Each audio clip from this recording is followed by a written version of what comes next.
Assalamualaikum warahmatullahi wabarakatuh. Selamat pagi, salam sejahtera para audien siswa SMA Negeri 6 Surakarta. Puji syukur kita panjatkan kehadirat Tuhan Yang Maha Esa, Allah Subhanahu wa Ta'ala, bahwa pada saat ini, pagi ini kita dalam keadaan sehat walafiat.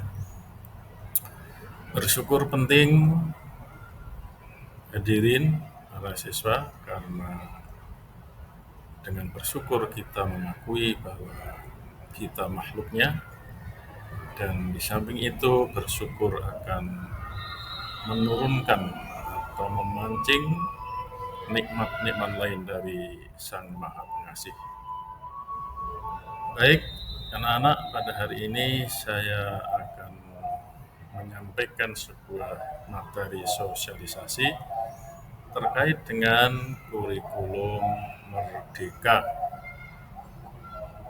Dalam hal ini saya akan mengajak kepada Anda sekalian untuk merenungi dan insya Allah nanti akan memahami bahwa kurikulum itu senantiasa berubah.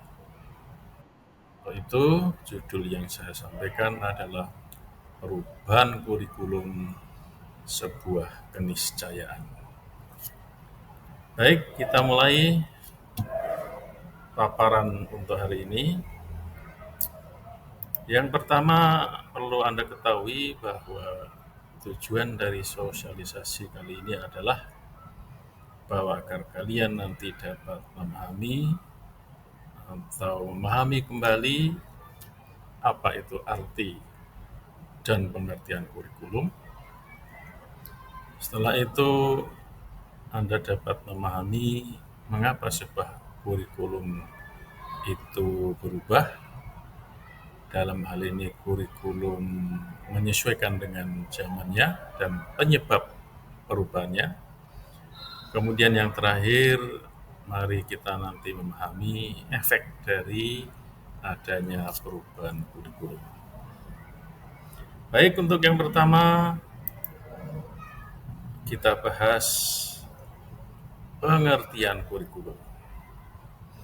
Saya ambil referensinya dari Undang-Undang Nomor 20 tahun 2003, Pasal 1 ayat 19. Di sana dinyatakan bahwa kurikulum adalah sebuah perangkat. Lengkapnya seperangkat rencana dan bagaimana mengatur komponen tujuan, isi dan bahan pelajaran, serta cara yang akan digunakannya sebagai sebuah pedoman penyelenggaraan kegiatan pembelajaran. Semuanya dirancang untuk mencapai tujuan pendidikan tertentu.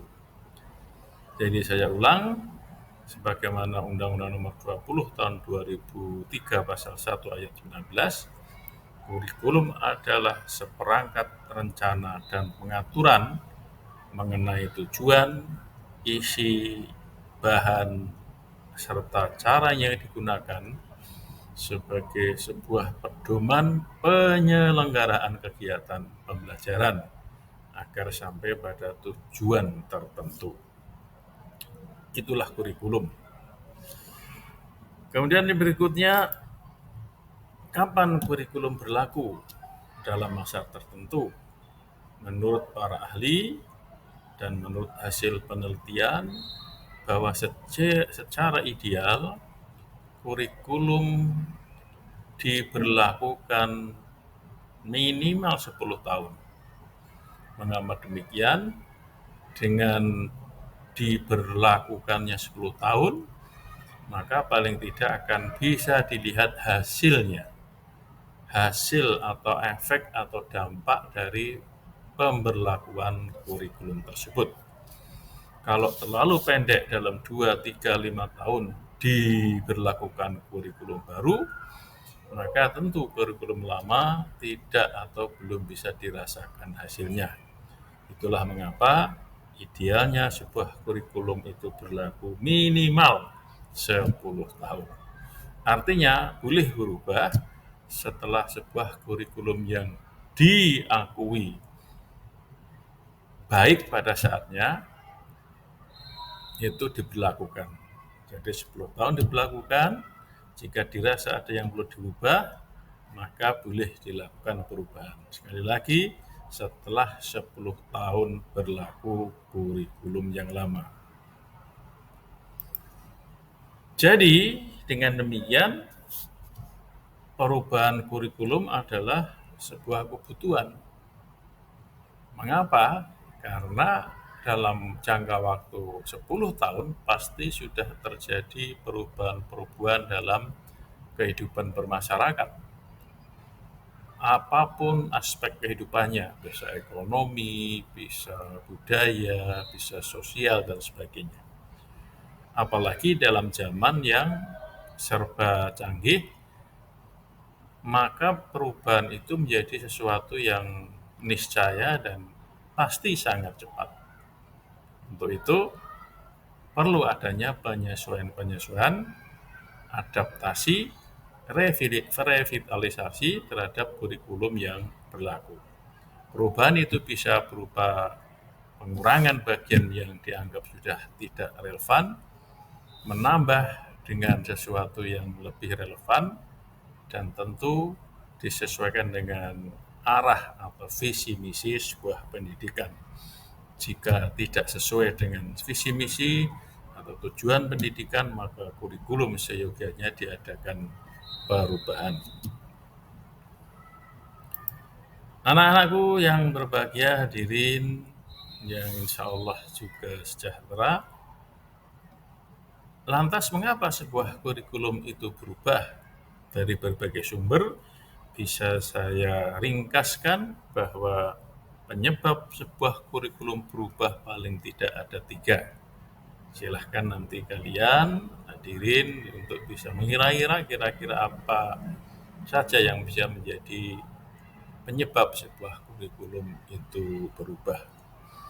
Alasan pertama mengapa kurikulum berubah adalah kurikulum yang ada di satuan pendidikan dituntut menyesuaikan dengan perkembangan zaman. Ini saya kira sebuah aksioma yang tidak bisa dibantah, bahwa segala sesuatu, termasuk di dalamnya kurikulum, harus menyesuaikan dengan kebutuhan dan perkembangan zaman. Kalau tidak, maka akan menjadi sesuatu yang tidak relevan dan ketinggalan zaman. Alasan yang kedua, anak-anak, mengapa kurikulum harus berubah adalah bahwa kurikulum di samping harus menyesuaikan dengan zaman, juga dituntut beradaptasi dengan kebutuhan dan beradaptasi dengan tujuan. Sebuah kebutuhan pasti berubah-ubah, sebuah tujuan juga pasti berganti-ganti. Untuk itu, maka kurikulum pun sebagai sebuah perangkat pendidikan atau bagian dari perangkat pendidikan harus menyesuaikan atau beradaptasi. Yang terakhir, bahwa kurikulum yang baik adalah kurikulum yang sesuai dengan zamannya. Jadi, hal 3 di atas adalah satu kesatuan yang tidak bisa dipisah-pisah, dan itulah yang menjadi penyebab minimal mengapa kurikulum harus berubah atau disesuaikan atau diganti. Selanjutnya anak-anak, bahwa dalam konteks pendidikan kita harus mengingat apa yang disampaikan oleh Bapak Pendidikan kita, Bapak Pengajaran kita, yakni Bapak Ki Hajar Dewantara, bahwa beliau menyatakan maksud dari pendidikan adalah menuntun segala kekuatan kodrat yang dimiliki secara alami oleh seseorang agar mereka dapat mencapai keselamatan, kebahagiaan, kesejahteraan setinggi-tingginya, sebagaimana bisa dicapai agar bisa menjadi manusia dan anggota masyarakat yang bermanfaat. Atau dalam bahasa aslinya, beliau mengatakan maksud dari pendidikan adalah menuntun segala kekuatan kodrat yang ada pada anak-anak atau siswa agar mereka dapat mencapai keselamatan dan kebahagiaan yang setinggi-tingginya, baik sebagai manusia maupun sebagai anggota masyarakat. Nah, pengertian ini relevan dengan pentingnya perubahan. Sebab anak-anak lahir tentu tidak pada zaman yang sama. Untuk itu perlu ada perubahan atau adaptasi, penyesuaian, pergantian terhadap cara, materi, dan tujuan dalam sebuah pembelajaran atau pendidikan. Demikian anak-anak yang bisa saya sampaikan mengenai mengapa kurikulum pendidikan itu harus berubah. Dan mudah-mudahan apa yang ada dalam sosialisasi kali ini bisa kalian pahami, sehingga kita tidak terjebak pada stigma atau paradigma bahwa mengapa harus berubah, toh yang berubah tidak harus isinya, melainkan caranya menyampaikan. Mudah-mudahan kalian bisa memahami dan bermanfaat bagi kita semua. Terima kasih atas perhatiannya. Perhatian kalian. Assalamualaikum warahmatullahi wabarakatuh.